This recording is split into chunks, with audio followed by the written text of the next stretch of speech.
বন্ধুরা, welcome to my channel. এখন কথা বলবো মহেন্দ্র সিং ধোনিকে নিয়ে, অর্থাৎ ক্যাপ্টেন কুল। ধোনিকে নিয়ে সিদ্ধান্ত করে ফেললেন চেন্নাই সুপার কিংস। পরের আইপিএলে কি দেখা যাবে মাহিকে, জানিয়ে দিল সিএসকে। প্রতি বছর আইপিএল আসে আর তার আগেই চর্চা হয় তার নাম নিয়ে।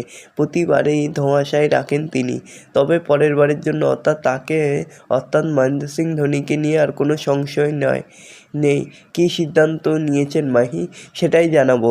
আর এরকমই খেলার খবর প্রতিনিয়ত জানতে হলে চ্যানেলটিকে অতি শীঘ্রই লাইক, কমেন্ট, সাবস্ক্রাইব করতে ভুলো না। আর প্রচুর পরিমাণে শেয়ার করে দাও যাতে ভিডিওটা ভাইরাল হয়ে যায়। মহেন্দ্র সিং ধোনিকে যদি সত্যিই ভালোবাসো তাহলে ভিডিওটাকে শেয়ার করো প্রচুর পরিমাণে আর ভাইরাল করে দাও।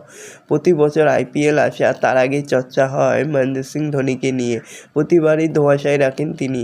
তবে পরের বারের জন্য অর্থাৎ তাকে মহেন্দ্র সিং ধোনিকে নিয়ে আর কোনো সংশয় নেই। শেষ মুহূর্তে কোনো অঘটন না ঘটলে তিনি খেলবেন, এমনটাই জানিয়ে দিয়েছে চেন্নাই। এখন শুধু সময়ের অপেক্ষা। যদি কোনো রকম শারীরিক অসুবিধা না হয় তাহলে মহেন্দ্র সিং ধোনি মাঠে নামছেন।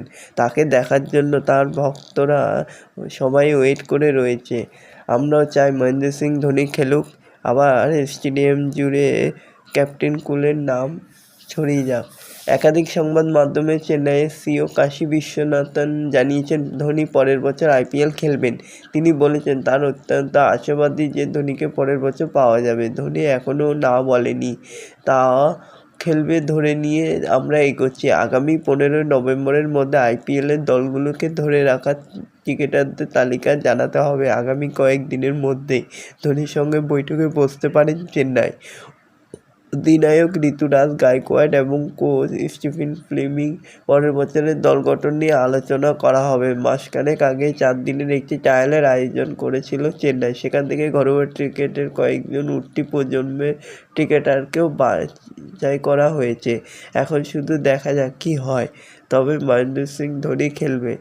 তবে গত মরশুমে আইপিএলের পয়েন্ট তালিকায় সবার নিচে শেষ করেছে চেন্নাই, তাই দলে বেশ কিছু বদল আসতে পারে। অনেক তারকা ক্রিকেটারকে ছেড়ে দেওয়া হতে পারে। বিকল্প উইকেট কিপার হিসেবে উর্বিল পাটেলের কথা ভাবা হচ্ছে। পাশাপাশি সঞ্জু স্যামসনকে নেওয়ার জন্য আরও একবার রাজস্থানের সঙ্গে কথাবার্তা চালাচ্ছে চেন্নাই। এখন দেখা যাক কী হয়। আর এরকমই সব খেলার খবর প্রতিনিয়ত জানতে হলে চ্যানেলটিকে অতি শীঘ্রই লাইক, কমেন্ট, সাবস্ক্রাইব করতে ভুলো না। ধন্যবাদ সবাইকে।